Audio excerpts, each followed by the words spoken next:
Selamat malam Bapak Ibu, sahabat-sahabat yang dikasihi Tuhan, Shalom. Puji nama Tuhan, malam hari ini kita boleh bertemu lagi di SHDR sesi yang ke-6. Minggu lalu kita sudah mengalami pencurahan Roh Kudus. Mari saya mau lihat wajah-wajah yang dipenuhi oleh Roh Kudus, yang penuh dengan sukacita. Mari dibuka videonya terlebih dahulu, mana wajah-wajah yang sungguh diberkati Tuhan. Ya, mari berikan lambaian tangannya malam hari ini. Puji nama Tuhan. Bapak Ibu, profesiat selamat buat anugerah hidup yang baru. Hidup yang sudah dipimpin oleh Roh Kudus, bukan dipimpin oleh ego kita lagi, tetapi Tuhan Yesus yang menjadi pusat kehidupan kita, menjadi poros di dalam kehidupan kita. Amin. Mari saat ini Bapak Ibu kita mau buka sesi 6 ini dengan satu pujian sukacita. Kita mau jadikan Yesus sebagai pokok anggur dan kita semuanya ranting-rantingnya. Kita mau sedikit bergerak malam hari ini. Yuk, sama-sama kita bertepuk tangan. Kita nyanyikan pujian ini dengan penuh sukacita. Yesus pokok anggur dan kitalah ranting-rantingnya. Bertumbuh dan berbuahlah di dalam Kristus malam hari ini dan selama-lamanya. Katakan, Yesus pokok dan kitalah caranya, tinggallah di dalamnya. Yesus pokok dan kitalah caranya, tinggallah di dalamnya. Yesus pokok dan kitalah caranya, tinggallah di dalamnya. Pasti kita berbuah, pastilah kau akan berbuah. Katakan, Yesus cintaku, Yesus cintaku. Ku cinta kau, kau cinta dia.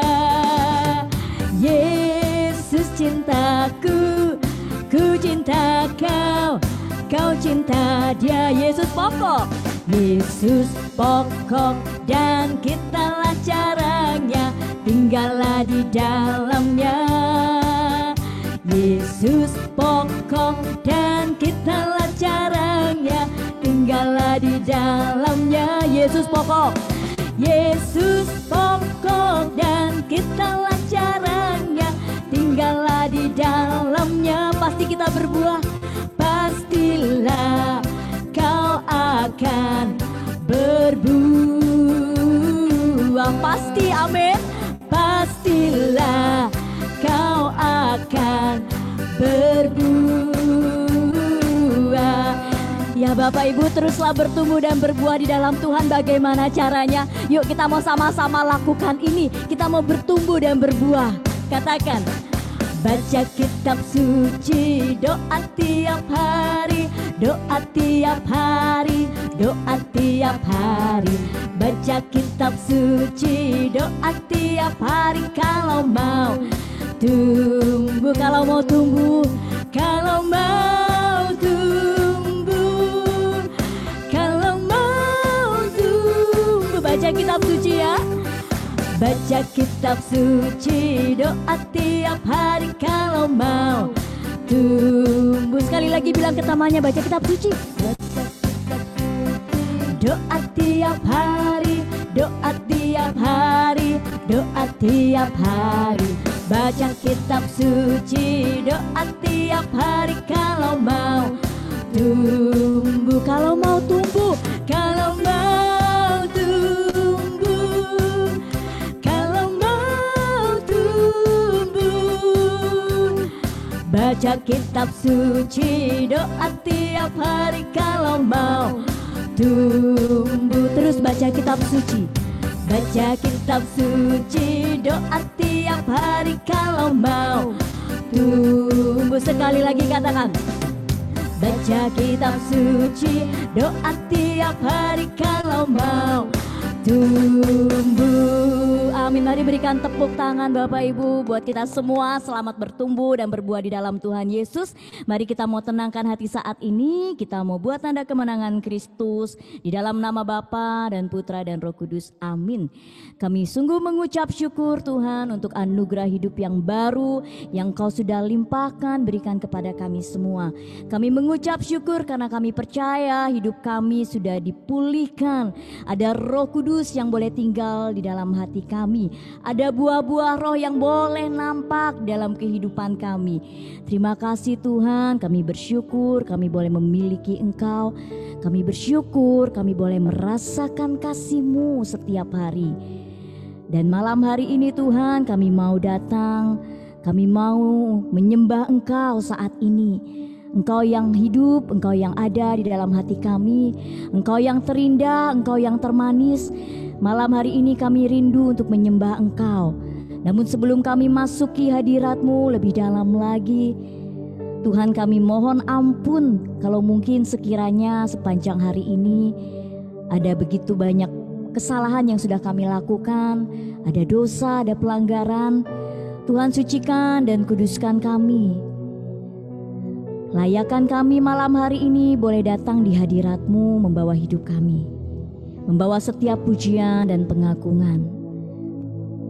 Biarlah apa yang kami persembahkan malam hari ini boleh menyenangkan hati Tuhan. Ya Tuhan, kami datang saat ini, kami mau menyembah Engkau di dalam roh dan kebenaran. Kaulah yang terindah, yang sangat berarti yang kami miliki saat ini. Tidak ada yang lain. Kami sangat mengasihi Engkau Tuhan.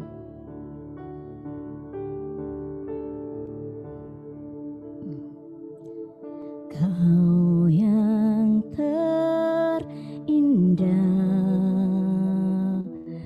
di dalam hidup ini, tiada Allah Tuhan yang seperti Engkau, besar perkasa penuh kemuliaan.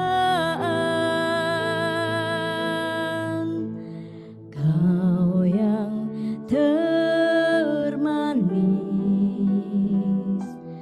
di dalam hidup ini, ku cinta Kau lebih dari segalanya.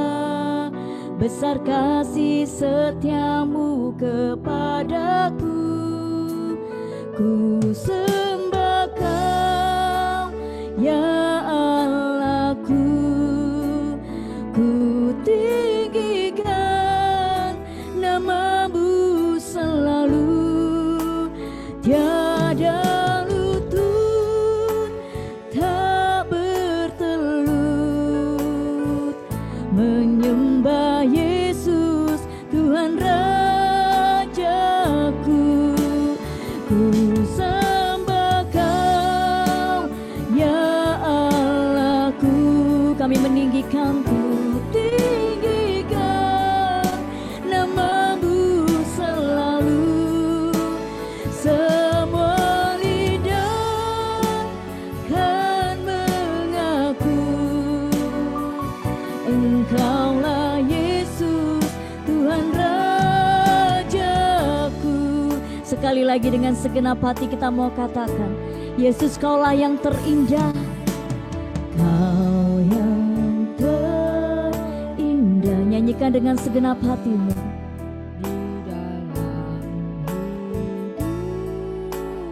Tidak ada yang lain, tiada Allah Tuhan yang seperti Engkau, besar perkasa penuh kemuliaan. Kau yang termanis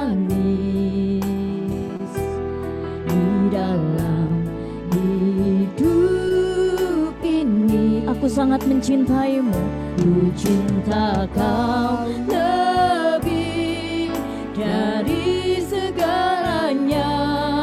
Besar kasih setiamu kepadaku, ku sembah Kau ya Allahku, ku tinggikan nama-Mu selalu. Tiada lutut tak bertelut menyembah Engkau Yesus, menyembah Yesus Tuhan Rajaku.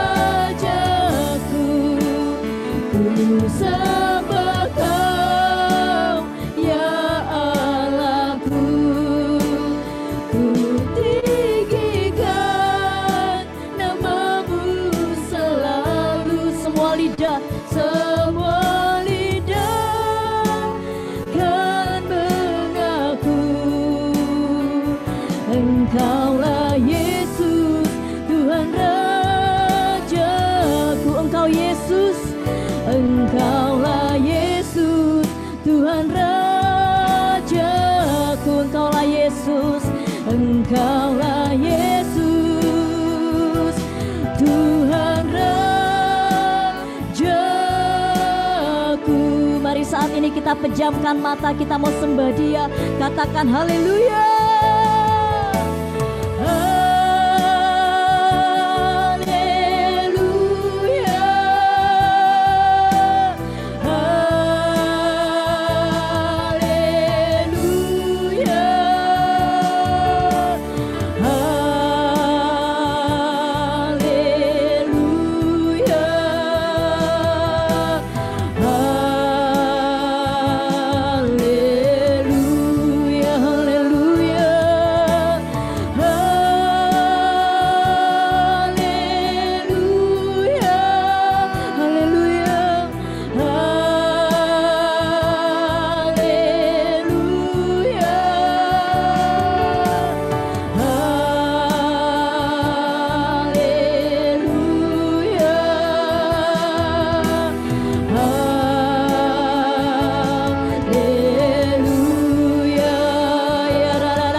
Kata pakai urana kata pakai rasi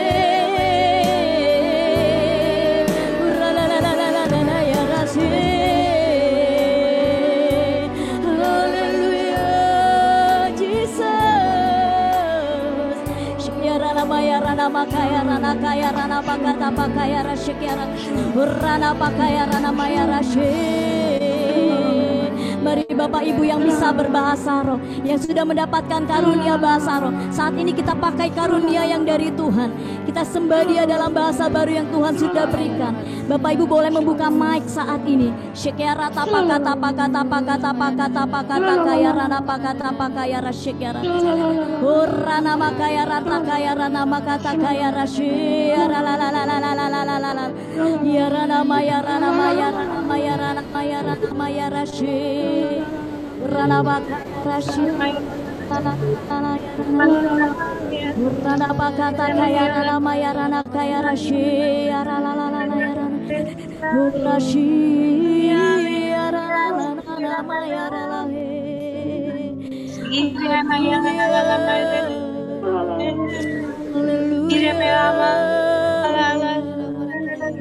Rana kaya rana pakaya rasyekera. Rana maya rana maya rana maya rana kaya rata kaya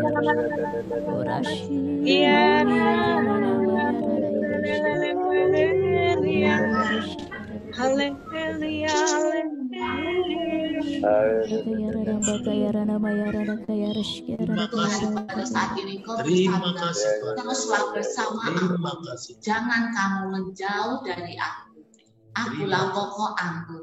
Kamu rantingnya. Terima kasih Tuhan. Terima kasih Tuhan.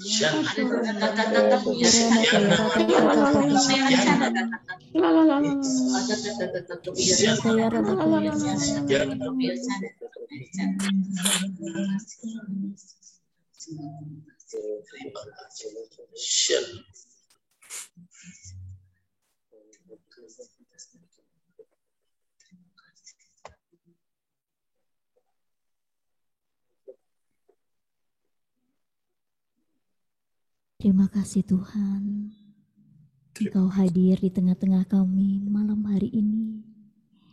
Terima kasih Engkau layakkan kami untuk boleh menyembah Engkau. Segenap hati kami boleh nyatakan Kau yang terindah, yang termanis, yang sangat berarti yang kami punya saat ini. Terus Tuhan, tetap tinggal di dalam hati kami. Buat kami melekat dengan Engkau Tuhan Yesus. Dan malam hari ini kami mengucap syukur. Kami sudah siap kembali untuk boleh mendengarkan pengajaran. Kami yang sudah diubahkan, kami yang sudah dipulihkan. Kami rindu Tuhan kami boleh bertumbuh lebih lagi di dalam Engkau. Mari berbicara bagi kami semua lewat anak-Mu yang Engkau kasihi Bapak Popo malam hari ini. Kami mau bertumbuh dan berbuah. Kami mau Tuhan hidup kami boleh diberkati lebih lagi sehingga kami juga boleh memberkati orang-orang di sekitar kami. Tuhan Yesus, kami berikan hati kami saat ini untuk boleh Kau bentuk dan kami serahkan Pak Popo ke dalam tuntunan Roh Kudus-Mu. Berbicaralah saat ini Tuhan Yesus, kami sudah siap. Kemuliaan kepada Bapa dan Putra dan Roh Kudus, seperti pada permulaan, sekarang, selalu, dan sepanjang segala abad. Amin. Silakan Pak Popo untuk pengajaran sesi 6-nya. Terima kasih Dewi yang manis. Sungguh indah lagunya. Salam, Ibu Bapak semua, selamat malam. Ini wajah-wajah penuh dengan Roh Kudus, ceria, semangat ya. Karena sesi sebelumnya kita baru dapat pencurahan Roh Kudus, maka malam ini kita akan melihat pertumbuhan. Jadi perkenalkan, nama saya Popo. Saya kalau komunitas PD, saya bergabung di PD Thomas, komunitas Thomas. Kemudian kalau paroki, saya dari paroki Blok B. Sementara ini saya juga aktif di paroki Blok B sebagai Ketua Kerasulan Kitab Suci KKS Paroki Blok B. Jadi itu saja, tinggal di Jakarta di Gandaria. Izinkan saya share screen ya.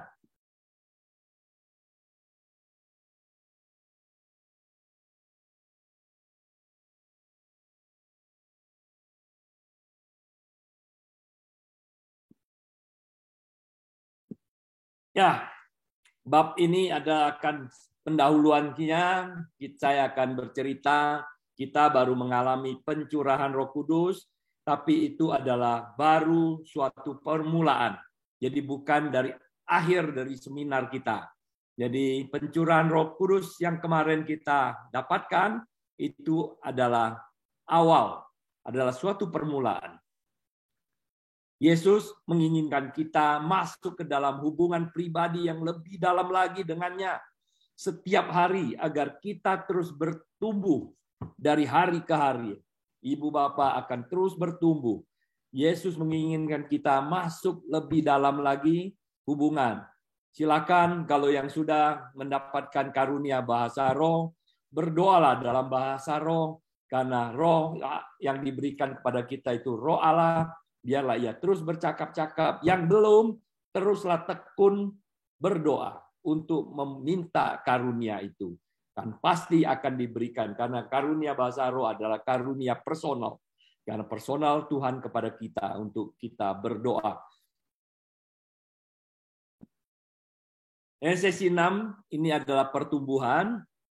Jadi diambil dari Yohanes 15:5, akulah pokok anggur dan kamulah ranting-rantingnya, barang siapa tinggal di dalam aku dan aku di dalam dia, ia berbuah banyak, sebab di luar aku kamu tidak dapat berbuat apa-apa. Jadi kita harus menempel terus dengan Tuhan kita Yesus. Dan pertumbuhan ini adalah sebuah tanggapan kita pada jawaban Allah. Jadi kalau ibu bapak yang pernah ikut SEP atau CAP di paroki dulu, kan kita dulu diajarkan kalau di CAP itu apa itu? Remaja tanggap ya. Rencana Allah, masalah kita, kemudian jawaban Allah dan tanggapan kita. Rencana Allah adalah menciptakan kita semua manusia itu yang penuh, yang sangat Dia kasihi. Tapi kita punya masalah, kita jatuh dalam dosa. Kita berdosa. Kemudian Untuk itu Tuhan memberikan jawaban, Bapa memberikan jawaban kepada kita, yaitu dengan putranya yang tunggal mati di kayu salib, sengsara dan mati hanya untuk menebus dosa kita. Yaitu mati kayu salib, itulah perayaan Ekaristi yang harus kita ikuti, kita resapi dari hari ke hari, setiap hari. Dan di dalam pertumbuhan inilah adalah tanggapan kita pada jawaban Allah. Apa yang harus kita lakukan setelah Tuhan, setelah Bapa memberikan Yesus putranya kepada kita untuk menebus dosa-dosa kita. Kita ikut seminar dalam roh, kita diharapkan akan bertumbuh dan menjadi hidup lebih baru nantinya. Sarana-sarana pokok sebagai dasar pertumbuhan. Ya, ada satu pencurahan Roh Kudus, seperti yang saya sudah jelaskan tadi, adalah tahap awal.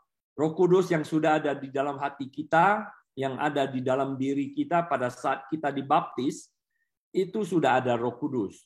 Nah, waktu pencurahan Roh Kudus, waktu kemarin mengikuti pencurahan Roh Kudus itu kita hidupkan kembali, kita nyalakan kembali, supaya hidup kita menjadi lebih baik. Dan itu adalah tahap awal. Tahap berikutnya, rohani kita perlu ditumbuhkan. Yohanes 15:4 yaitu tentang itu apa? Aku di dalam kamu dan kamu di dalam aku. Ya, kita tidak akan bisa bertumbuh dan bisa bertumbuh rohani kita kalau kita tidak menempel pada pokok anggur. Pokok anggurnya adalah Yesus itu sendiri. Kemudian ada 4 jari-jari dalam roda kehidupan Kristiani sehari-hari. Ini yang akan kita kupas pada malam ini. Selama 45 menit, kita akan kupas apa itu 4 jari-jari dalam roda kehidupan Kristiani sehari-hari. Ya, ini dia. Pertumbuhan, 4 jari-jari pertumbuhan, roda pertumbuhan. Kehidupan Kristiani sehari-hari. Yaitu 1, doa. Kemudian 2, baca kitab suci atau firman Allah. 3, kita diminta untuk bergabung dalam komunitas. Dan terakhir kita diminta juga melayani.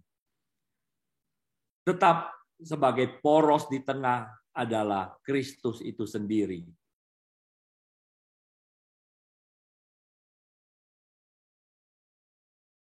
Ya, sarana-sarana dalam bertumbuh, yang pertama adalah doa. Apa itu doa? Ya, janganlah hendaknya kamu khawatir tentang apapun juga, tetapi nyatakanlah dalam segala hal keinginanmu kepada Allah dalam doa dan permohonan. Dengan ucapan syukur, damai sejahtera Allah yang melampaui segala akal akan memelihara hati dan pikiranmu dalam Kristus Yesus. Filipi 4 ayat 6. Rasul Paulus mengingatkan kepada kita tetaplah harus berdoa. Nyatakan apa yang kita inginkan kepada Allah dalam doa permohonan dengan ucapan syukur. Berdoa itu adalah komunikasi dengan Allah, cara berkomunikasi dengan Allah. Kemudian berdoa juga bukan hanya sekedar meminta dan memohon saja.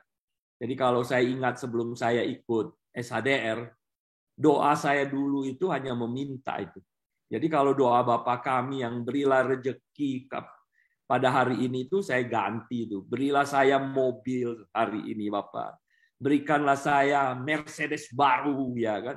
Tiap hari saya hanya berdoa, saya hanya meminta dan memohon saja. Nah, setelah ikut seminar dalam roh, rupanya kita tidak. Seperti apa yang diingatkan oleh Rasul Paulus, kita harus bersyukur. Jadi berdoa itu harus juga bukan hanya meminta, tapi kita sudah harus bersyukur. Karena apa? Karena Tuhan sudah memberi lebih dahulu. Dan tanpa kita minta. Kita dilahirkan Kita dibesarkan, kita bisa seperti ini karena Tuhan sudah memberi lebih dahulu. Ya, seperti juga orang tua melahirkan kita tanpa kita minta apapun kepada orang tua kita sudah memberi kepada kita apa yang kita butuhkan. Makanan, pakaian, sekolah, dan segala macam. Sudah otomatis diberi oleh orang tua kita. Begitu juga Tuhan. Begitu kita diciptakan, kita sudah diberi oleh Tuhan. Jadi kita tidak perlu lagi meminta, memohon. Karena Tuhan memang sangat mengasihi umat manusia. Mengasihi saudara dan saya. Kita juga harus berbicara jujur dan menjadi diri sendiri. Dalam berdoa, kita harus berbicara jujur dan menjadi diri sendiri. Jadi jangan pura-pura, jangan melakoni atau bersandiwara dalam berdoa itu. Kita harus benar-benar berbicara jujur, keluar dari lubuk hati kita yang paling dalam, dan menjadi diri kita sendiri. Bahwa beginilah Tuhan, inilah saya. Yang malam ini saya mau berdoa ya Bapak, saya mau mengucap syukur kepada Bapa, apa yang sudah Bapa berikan kepada saya sepanjang hari ini. Ya, kita berbicara jujur. Sediakan waktu hening. Beri waktu dan kesempatan pada Tuhan menyatakan kehendak-Nya. Jadi dalam doa kita juga perlu ada waktu-waktu hening. Jadi tidak perlu harus teriak-teriak doanya. Tidak perlu harus pakai speaker, ya nggak perlu ya. Jadi kita berdoalah dengan tenang, hening, kita discernment, kita lakukan meditasi sehingga kita bisa meresapkan apa sebenarnya yang Tuhan ingin sampaikan pada kita. Ini sudah saya lakoni. Saya dulu tidak pernah lakukan meditasi. Sekarang setiap bangun pagi minimal 10 menit, saya akan berdoa pagi, kemudian melakukan meditasi, kemudian merenungkan apa yang harus saya kerjakan hari ini, dan apa janji saya pada Tuhan pada hari ini. Jadi bukan saja saya minta, tapi saya juga coba untuk berjanji. Misalnya salah satu janji saya tidak mau marah. Kalau di kantor ada yang tidak berkenan atau apa, selesaikan dengan baik, tidak perlu dengan marah. Nah, itu yang dari waktu ke waktu saya bertumbuh. Dulunya saya memang pemarah. Kalau ada sesuatu yang tidak berkenan di mata saya, staf saya berbuat, menurut saya mungkin itu perbuatan bodoh, pasti saya akan marah. Tapi sekarang saya sudah tidak lagi marah, dan saya hanya tertawa dan hanya bisa bilang, ya lakukan lagi, lain kali, untuk yang lebih baik. Perbaiki, silahkan diperbaiki, jangan diulangi lagi. Itu saja. Jadi tidak pernah saya harus harus marah-marah, karena marah itu tidak menyelesaikan persoalan. Malah memberikan marah itu membuat seseorang menjadi tersinggung. Kita sudah menyakiti orang lain.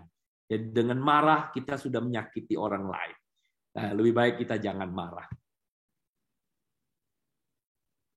Gunakan hati dan berpusat pada Allah. Jadi dalam berdoa kita gunakan hati dan berpusat pada Allah. Dan yang sudah bisa berbahasa roh sangat baik. Gunakan bahasa roh dalam berdoa dengan Tuhan. Senandungkan, tidak perlu harus kenceng-kenceng. Ya kan, kalau berdoa sendiri ya nggak perlu kenceng-kenceng. Senandungkan dengan baik. Dan ada kedamaian kalau kita bisa lakukan itu dengan baik. Karena kita berpusat pada Allah. Jadi mengucap syukur juga dalam segala hal, seperti ditulis oleh Paulus di 1 Tesalonika 5 ayat 18. Bisa dibaca ya nanti ya 1 Tes 5:18. Sikap doa penyerahan total pada Allah. Jadi kita harus penyerahan total pada Allah. Kita menyerahkan diri sepenuhnya pada saat doa. Penuh iman. Ini contoh yang paling baik yang bisa kita temukan di kitab suci, bagaimana doa penyerahan total dari seorang Bunda Maria. Kebetulan di bulan Oktober ini, bulan Rosario, di mana Bunda Maria itu kita bisa mencontoh pada saat peristiwa kisah di Kana, perkawinan di Kana. Tuan rumah kehabisan anggur. Jadi Bunda Maria memohon, berdoa kepada putranya. Dia hanya bilang, tuan rumah kehabisan anggur. Dia tidak bilang, Yesus, beliin dong anggur. Ubah dong itu air jadi anggur. Enggak. Jadi sepenuhnya Bunda Maria menyerahkan semuanya kepada Tuhan. Persoalannya. Dan penuh iman. Dia menyerahkan. Dia percaya putranya akan bisa memenuhi permintaan doanya.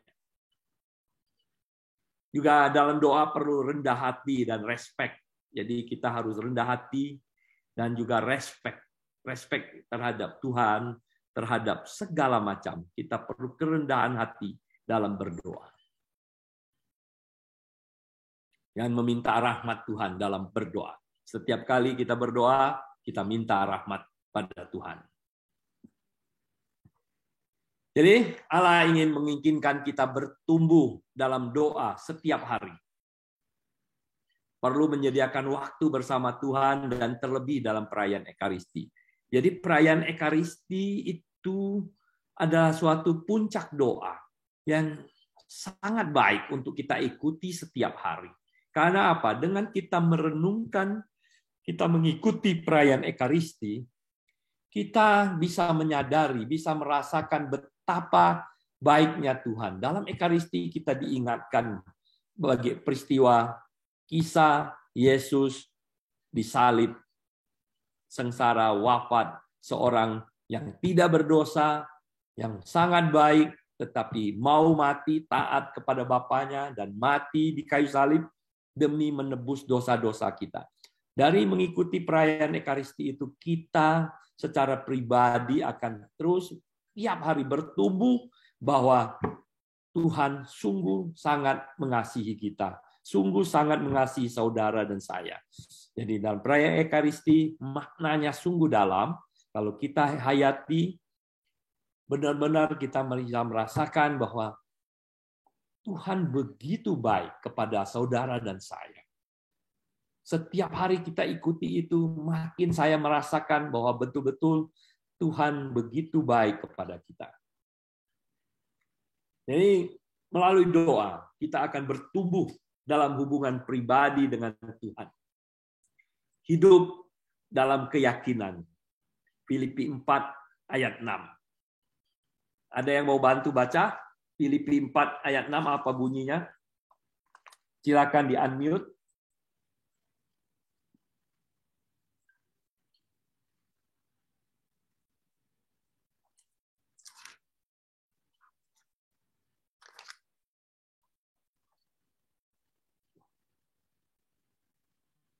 Filipi 4 ayat 6. Janganlah hendaknya kamu khawatir tentang apapun juga, tapi nyatakanlah dalam segala hal. Ya, yang tadi sudah ada. Kemudian hati dan pikiran dipenuhi kedamaian. Filipi 4 ayat 7. Damai sejahtera Allah yang melampaui segala akal akan memelihara hati dan pikiranmu dalam Kristus Yesus. Kemudian kita juga bisa melihat bagaimana Yesus mengajak murid-muridnya berdoa dalam Lukas 18 ayat 1. Nah, kita harus tetapkan waktu, tentukan tempat, lakukan dengan konsisten. Jadi berdoa yang baik adalah kita tetapkan waktu kita. Kapan kita mau berdoa? Jangan pas ada persoalan, pandemi lagi melanda. Kita rame-rame tiap hari berdoa. Tiap jam kita berdoa. Tapi harusnya tidak ada pandemi, tidak ada pandemi, kita tetapkan waktu. Jam berapa kita harus bangun pagi minimal, kita sudah harus berdoa. Tengah hari, atau kalau enggak sibuk karena kerjaan, malam hari sebelum tidur, kita juga berdoa. Tentukan tempat. Jangan berdoa nih lagi senggang di kamar mandi, saya berdoa di kamar mandi. Ya enggak lah. Tentukan tempat yang baik. Tentukan tempat yang layak. Lakukan dengan konsisten. Jadi kalau kita lakukan ini, hidup kita akan lebih damai. Percayalah.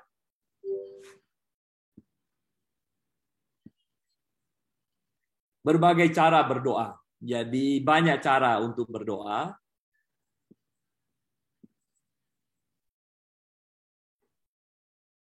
Pujian dan penyembahan, ya, seperti yang kita lakukan dalam pertemuan PD setiap minggu, kita lakukan pujian dan penyembahan. Kemudian kita juga bisa berdoa rosario, karena rosario, apalagi di bulan rosario ini sangat bagus, kita berdoa rosario setiap hari, meditasi dan lainnya. Doa rosario sungguh baik. Dan di komunitas saya, komunitas Blok B ini setiap pagi kami jam 7 itu berdoa rosario bersama lewat Zoom, dan sudah 1 tahun lebih kita lakukan. Kalau rame-rame sudah hampir 1 tahun, tapi doa rosario bersama ini dalam komunitas Salve ini udah dilakukan sudah bertahun-tahun secara konsisten. Jadi cukup baik, kita pesertanya sekitar 50-an orang. Kita berdoa rosario demi keselamatan bangsa untuk pandemi, agar pandemi cepat berlalu. Bisa lakukan meditasi, macam-macam meditasi Ignatian atau dengan cara Romo Yohanes. Ya. Silakan.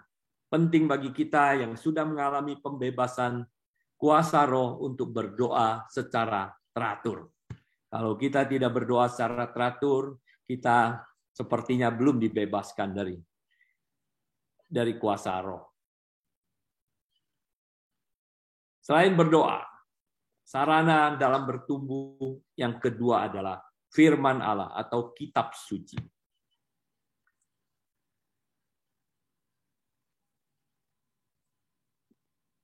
Allah menginginkan kita lebih mengenalnya dengan membaca kitab suci. Seperti juga kita dulu, seperti saya dulu, saya ingin mengenal pasangan saya lebih dekat. Ya, tiap hari saya baca surat cintanya.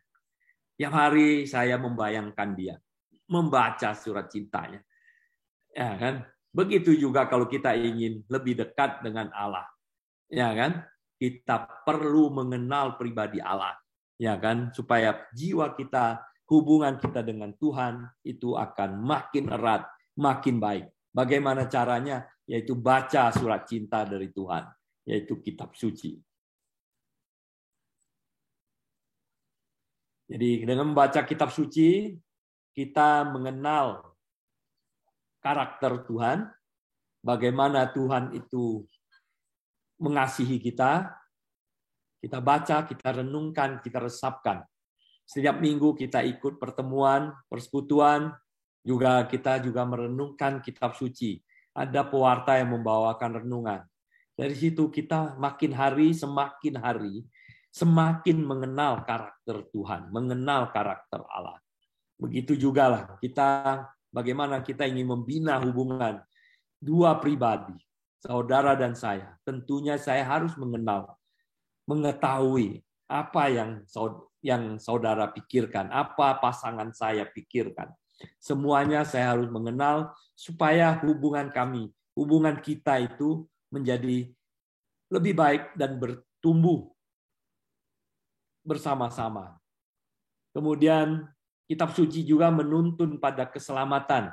Kita bisa baca di 2 Timotius 3 ayat 15. Surat kedua Timotius 3 ayat 15, di mana dikatakan, ingatlah juga bahwa dari kecil engkau sudah mengenal kitab suci yang dapat memberikan hikmat kepadamu dan menuntun engkau kepada keselamatan oleh iman kepada Yesus, Kristus Yesus. Juga kitab suci juga mengajar dan mendidik kita dalam kebenaran. Kita bisa dibaca di ayat 16. Segala tulisan yang diilhamkan oleh Allah memang bermanfaat untuk mengajar, untuk menyatakan kesalahan, untuk memperbaiki kelakuan, dan untuk mendidik orang dalam kebenaran. Jadi mengajar dan mendidik dalam kebenaran. Jadi banyak sekali kitab suci. Dulu saya juga termasuk orang sebelum ikut seminar hidup dalam roh, sebelum begitu belum disentuh oleh Roh Kudus, bukan belum disentuh, mungkin saya yang bebal ya. Mungkin Roh Kudus sudah menyentuh-nyentuh terus, tapi sayanya yang bebal ya kan, karena masih ego kemanusiaannya yang tinggi, sehingga kitab suci nggak pernah saya baca.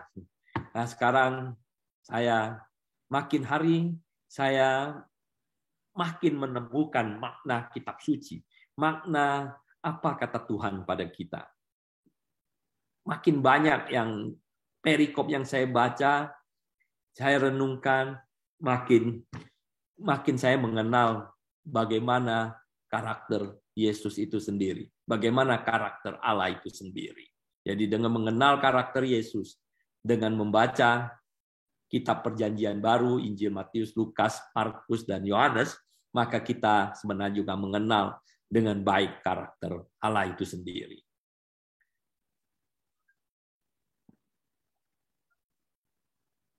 Saya terlalu cepat nggak ya?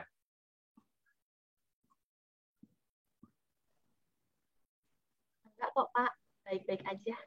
Nah, nggak terlalu cepat ya. Kalau terlalu cepat di strap aja ya. Baik. Oke, itu tadi kitab suci sebagai sarana dalam bertumbuh. Yang kedua, yang ketiga adalah komunitas. Jadi Tuhan juga meminta kita, Allah menginginkan kita hidup dalam persekutuan Kristiani. Kita harus hidup di dalam persekutuan, dalam komunitas.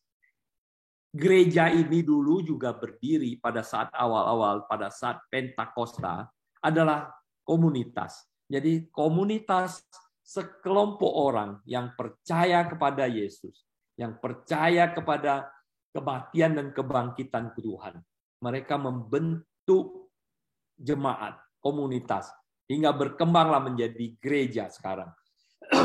Gereja itu adalah kumpulan jemaat Kristiani, adalah suatu komunitas besar umat Kristiani. Itu kita sebut gereja. Jadi Tuhan Allah menghendaki kita berkumpul di dalam suatu persekutuan. Karena rencana Allah datang kepadanya, rencana agar kita datang kepadanya bersama orang lain dalam satu tubuh. Jadi kita diminta untuk bersama-sama saling meneguhkan, karena dalam persekutuan, dalam komunitas kita akan mengalami peneguhan. Kita bisa melihat bagaimana perjalanan iman teman-teman kita, dan begitu di-sharingkan, kita merasa kita bisa mendapatkan peneguhan. Roh Kudus juga membangun melalui orang lain. Jadi Roh Kudus dalam persekutuan doa, dalam PD, tempat kita mempraktekkan karunia-karunia Roh Kudus, maka dalam komunitas itu kita bisa melihat bahwa banyak karunia Roh Kudus yang diberikan kepada teman-teman kita. Karena tidak ada satu orang pun dapat menerima semua karunia. Hanya Yesus yang bisa menerima semua karunia.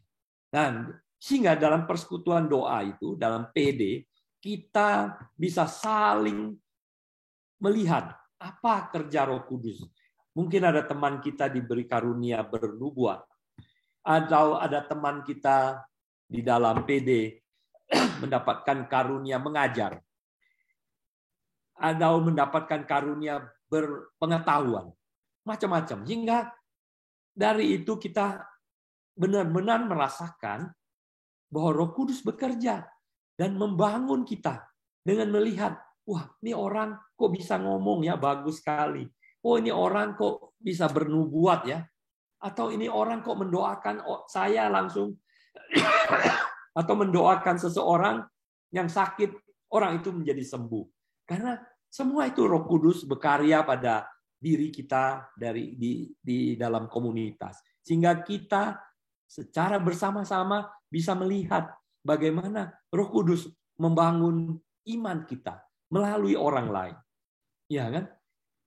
Kita bukan kagum, tapi kita kagum kepada Tuhan, karya Tuhan. Ini ada orang, bukan dokter, tapi dia bisa ngomong, kamu sakit jantung, kamu ini, saya melihat ini.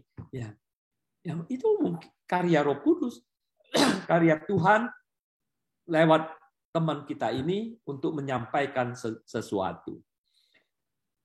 Baik juga kalau kita dalam berkomunitas, di dalam komunitas itu membuat kita berkembang hidup dalam roh. Itu yang tadi yang saya sebutkan tadi. Kita bisa hidup dalam roh, hidup dalam macam-macam karunia kita mohonkan. Ya, ada yang memohon. Kalau karunia bahasa roh itu adalah karunia personal. Semua pribadi bisa dapat. Tapi karunia mengajar, ya mungkin ada orang-orang tertentu yang kemungkinan bisa. Atau karunia bernubuat, bisa saja semua orang mendapatkannya. Tetapi itu tidak menetap karunia-karunia seperti itu. Karena apa? Mungkin saat itu waktu kita di dalam pertemuan persekutuan doa, Tuhan ingin menunjukkan kuasanya, menunjukkan kebesaran, kemuliaannya. Sehingga dia pakai kita, pakai teman kita. Dan Ekaristi adalah suatu bagian penting untuk pertumbuhan rohani kita. Itu yang sudah saya jelaskan sebelumnya, ya, pertumbuhan rohani kita. Jadi Ekaristi, kalau bisa kita ikuti Ekaristi setiap hari. Kalau sementara ini pandemi, ya mungkin kita tidak bisa ikut Ekaristi secara offline, bisa juga lewat online, ya. Karena sekarang gereja ada di mana-mana. Bagusnya dalam masa pandemi ini kita sudah menghadirkan Tuhan di dalam rumah kita menghadirkan gereja di dalam rumah kita, sehingga kita dapat merayakan Ekaristi lewat live streaming. Jam berapa aja, kita bisa ke gereja mana saja, ya kan? Biasa kayak ke Blok B, sekarang saya bisa ke Bandung, bisa ke Malang, bisa ke Semarang, dan lain-lain. Sarana pertumbuhan doa, firman Allah, komunitas, kemudian yang terakhir ini adalah pelayanan. Kita diminta untuk melayani.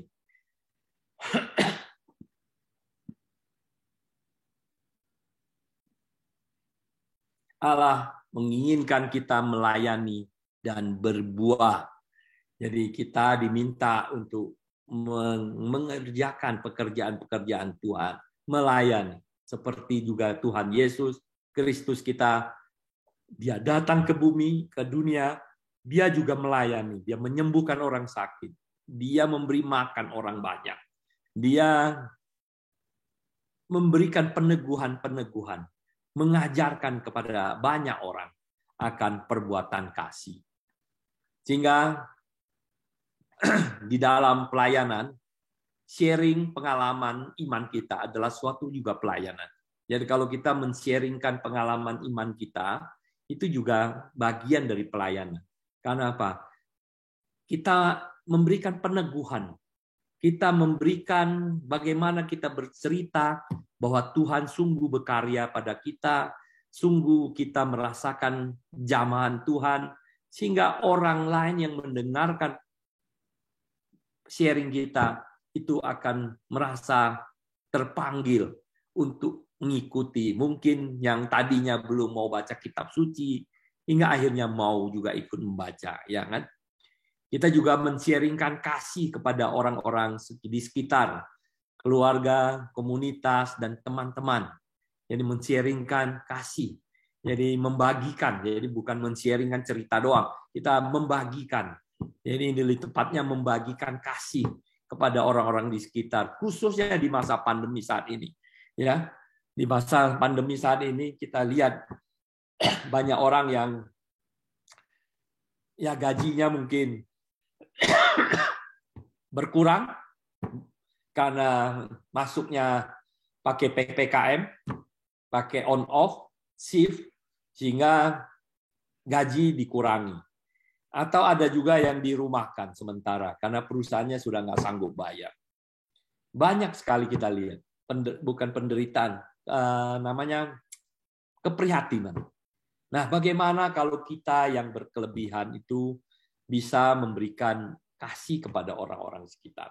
Ini kalau saya bisa cerita ini, saya kalau nggak 3 minggu yang lalu saya pernah membagikan sembako. Saya memang kadang-kadang saya siapkan sembako, ada dengan bersama satu teman, kami siapkan sembakonya nggak mahal-mahal, paketnya sekitar 200 ribuan, 200 ribu. Yang sangat menyentuh saya membagikan sembako ini kepada satu ibu penjual jamu dekat tempat tinggal saya, di paroki saya juga, seorang ibu yang hidup sendirian, dia sehari-hari kerjanya jual jamu gendong itu. Saya kasih. Yang sungguh membuat saya terharu adalah sembako saya, sebagian besar itu dia masak. Berasnya yang 5 kilo, dia masak. Kemudian Indomie yang saya kasih, dia masak semua. Dia jadikan mie goreng. Kemudian kecap, semua dia kan saya kasih. Semua ada di situ. Kornet, semua dia masak. Kemudian dia juga modalin, dia beli telur, dia bikin telur dadar. Dan sebagian sembako itu dia bungkus menjadi 30 bungkus. Makanan, nasi bungkus yang dia bagikan. Dia bilang ini ada orang yang sudah mungkin susah dapat makan katanya. Ini saya bersyukur dikasih, tapi saya mau bagi katanya. Kalau saya bagi dalam bentuk mentah pasti kurang. Biarlah saya masak. Dan ibu ini bagikan 30 nasi bungkus dari sembako yang saya berikan itu. Dia bagikan kepada orang-orang yang tinggal di sekitarnya. Sehingga ini sungguh perbuatan kasih yang dilakukan oleh ibu ini. Kita juga harus berhati-hati dalam membagikan pengalaman kita. Jadi jangan sampai dalam membagi pengalaman kita ini, kita lebih kepada kepada menonjolkan keegoan kita.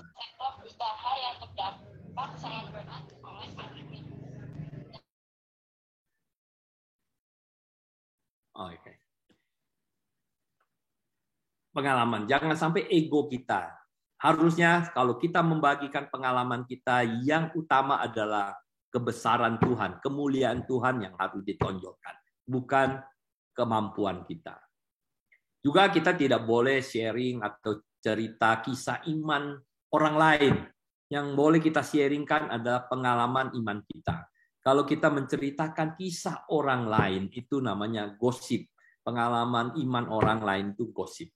Ya, kita tidak bergosip. Jadi harus hati-hati. Kita harus milih-milih. Men-sharingkan kasih yang dibuat oleh ibu penjual jamu itu boleh. Karena kita membagikan. Ada seorang ibu yang begitu susah, dia mendapatkan berkat, tapi dia tidak makan sendiri berkatnya. Dia bagi-bagi kembali. Sehingga itu juga akan menginspirasi kita yang lebih baik, kenapa kita juga tidak berbuat seperti itu. Ya, kita harus juga melayani dalam komunitas. Kita harus terus berkontak dengan Kristus agar kita terus bertumbuh. Dan kita manfaatkan sarana-sarana pertumbuhan dan lakukan secara teratur dan konsisten demi pertumbuhan rohani kita. Nah, jadi ini saya mau sharingkan sedikit pengalaman saya, bukan pengalaman saya, yaitu bagaimana hidup saya sebelum mengikuti SHDR. Waktu itu hidup saya saya lama sekali berkelana di dunia Kangau, sana sini, lupa dengan gereja, lupa dengan Kristus, ya kan? Yang paling utama saya itu adalah temperamental. Saya di kantor tuh marah, hobinya marah. Pokoknya ada yang datang dan saya lihat nggak benar, ini saya marah. Jadi setelah saya ikut ini, setelah saya mulai berdoa, saya sudah membaca kitab suci, saya mulai, jadi sekali waktu ada staf saya datang, mereka ngomong, ada tugas yang saya serahkan, mereka gagal melaksanakannya. Hanya hal-hal sepele, karena kurang teliti saja mereka lakukan. Hingga kita gagal dalam untuk mendapatkan tendernya. Ya harusnya sebagai pimpinan saya marah, tapi saat itu saya hanya berpikir kalau saya marah, tender yang sudah kalah ini saya juga tidak akan dapatkan kembali. Betul ya? Saya tidak akan menangkan kembali, orang sudah gone is gone ya kan. Jadi sudah kalah ya udah kalah. Kalau saya pun marah, yang kalah ini tidak akan menjadi menang. Tapi yang pasti saya meninggalkan luka kepada staf-staf saya karena saya goblok-goblokin, saya marah-marah. Tapi saat itu saya tidak marah. Saya bilang ya sudahlah, coba diperbaiki lagi ke depan.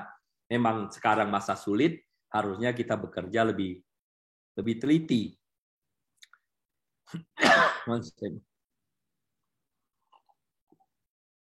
Lebih teliti di dalam bekerja supaya tidak ada kegagalan. Dan disitulah Roh Tuhan bekerja pada saya, karena setiap pagi saya bangun, saya berdoa, saya berjanji pada Tuhan. Hari ini saya tidak mau marah Tuhan. Karena apa? Kalau saya marah, ada yang tersinggung, ada yang nanti tidak enak. Jadi dengan kita berdoa, kita berjanji, dan ini kita ini. Oke. Jadi sebelum masuk kepada sharing, saya ada satu pertanyaan yang bisa direbut.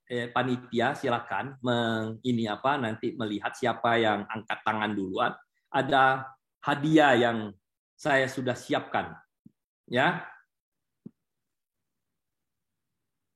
Panitia bantu saya ya.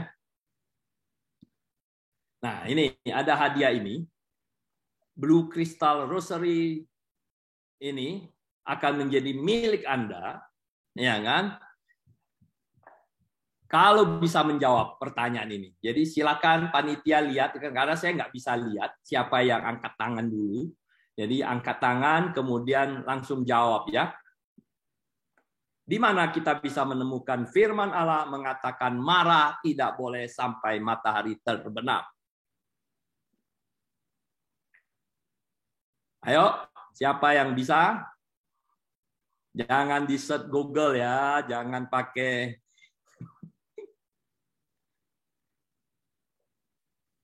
Ada yang mau coba?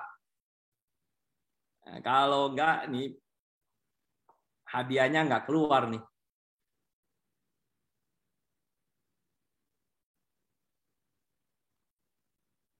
Alex kalau mau coba boleh tuh. Bapak Ibu yang mau menjawab bisa raise hand di reactions. Ya, silakan.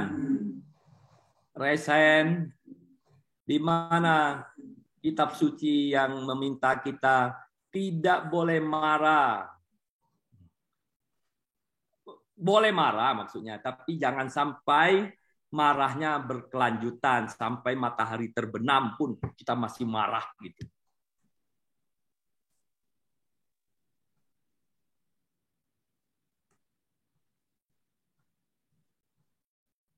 Ada?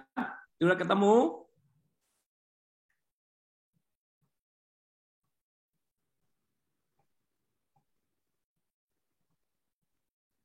Ya, balik bandar deh.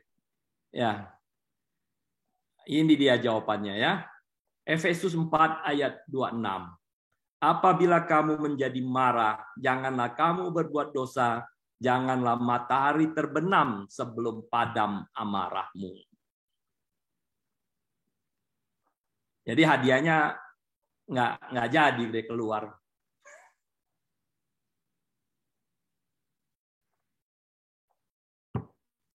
Oke, waktu saya udah sampai di mana? Udah 4. Bu Meli? Sudah pas Bapak, terima kasih. Sudah pas ya. Nah ini pertanyaan sharingnya perlu saya. Nah ini dia pertanyaan sharingnya ya. Perubahan positif apa sajakah yang Anda alami setelah doa pencurahan Roh Kudus? terkait dalam hal doa, semangat imam, relasi dengan Tuhan maupun lingkungan terdekat. Kemudian godaan atau hambatan apa yang Anda alami. Di-sharingkan ya, di screenshot aja, silakan nanti di ini. Terima kasih, Tuhan berkati.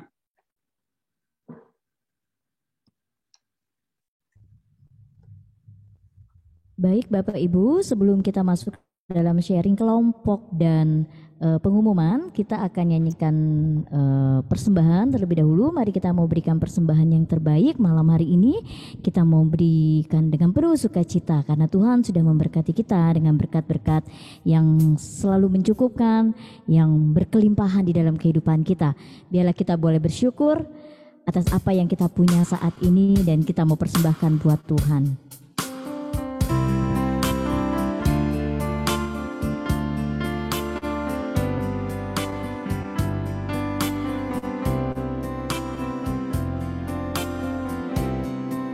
Betapa hatiku berterima kasih Yesus, Kau mengasihiku, Kau memilikiku. Hanya ini Tuhan persembahanku, segenap hidupku, jiwa dan ragaku.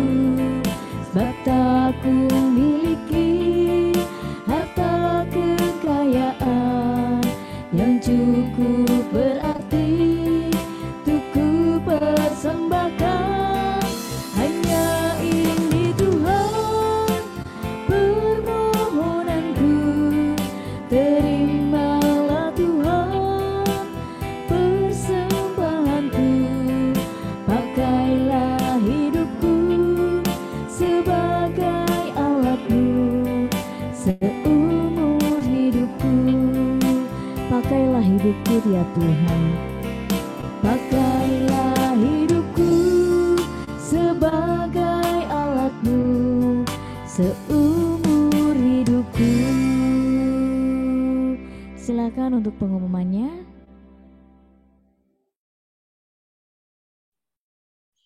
Baik, selamat malam. Terima kasih kepada Pak Popo Kosim yang telah membawakan sesi 6 pada malam hari ini. Waktunya tepat. Terima kasih Pak. Kami mengucapkan syukur kepada Bapak pada malam hari ini. Sehingga jelas sekali, biarlah nanti para peserta SHDRK PDP KK Kalpari nanti ada di BOR ya, di breakout room. Mereka nanti akan mengerjakan atau menjawab sharing pertanyaan Bapak, apakah yang dirasakan setelah pencurahan Roh Kudus itu teringat dengan doa iman dan lingkungan, bagaimana relasi kepada Tuhan dan lingkungan terdekat. Kemudian apa hambatannya, biar nanti situ mereka akan itu. Kemudian Bapak, Ibu, dan saudara-saudara sekalian peserta SHDRK, ya, jangan lupa untuk malam minggu depan itu ada sesi 7 Ibu Adeline Riyadi, ya. Jadi supaya siap-siap untuk nanti dari panitia itu disiapkan sertifikatnya. Kalau tidak satu pun tidak hadir, maksudnya 10 sesi harus hadir baru dikasih, ya. Mudah-mudahan ini sesi 7 minggu depan, tapi ada lagi satu minggu depannya lagi, yaitu doa penutup atau misa penutup. Baru paslah 10 kali kita pertemuan akan diberikan sertifikat, ya. Sekali lagi ingat, jangan lupa, ya, jangan lupa untuk sharingnya, karena tadi pertanyaannya bagaimana perasaan atau apa yang dialami setelah pencurahan Roh Kudus. Jadi nanti jangan lupa, kemudian Bapak, Ibu, dan saudara-saudara sekalian, itu nanti kalau sudah habis sharing, boleh live ya.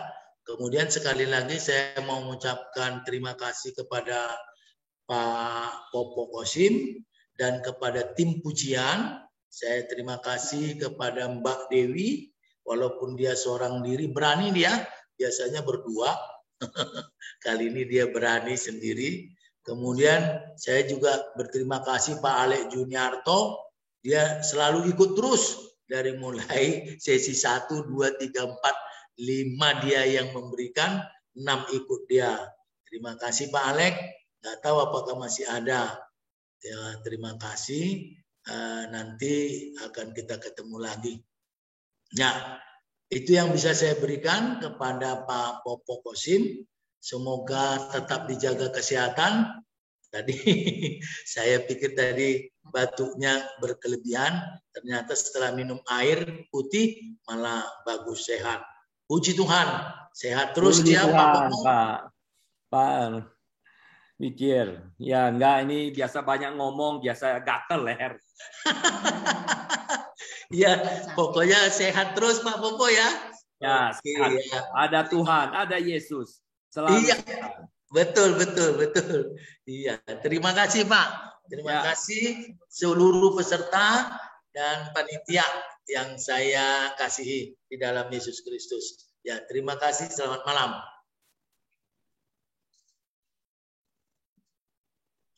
Foto. Saya lanjut Whitler untuk foto bersama. Sebelum Bapak Ibu sekalian masuk ke breakout room, di saya ada 2 slide. Kita akan lakukan 2 kali setiap slide-nya. Mohon semua Bapak Ibu peserta panitia dan bisa membuka videonya. Kita mulai untuk slide 1 yang pertama. 1, 2, 3. Slide yang kedua, yang pertama. 1, 2, 3. Kita diberikan gaya yang berbeda untuk slide yang pertama kembali. 1, 2, 3. Yang terakhir, 1, 2, 3. Terima kasih. Oke. Sekarang akan kami untuk breakout room-nya. Bapak Ibu mohon menunggu sebentar.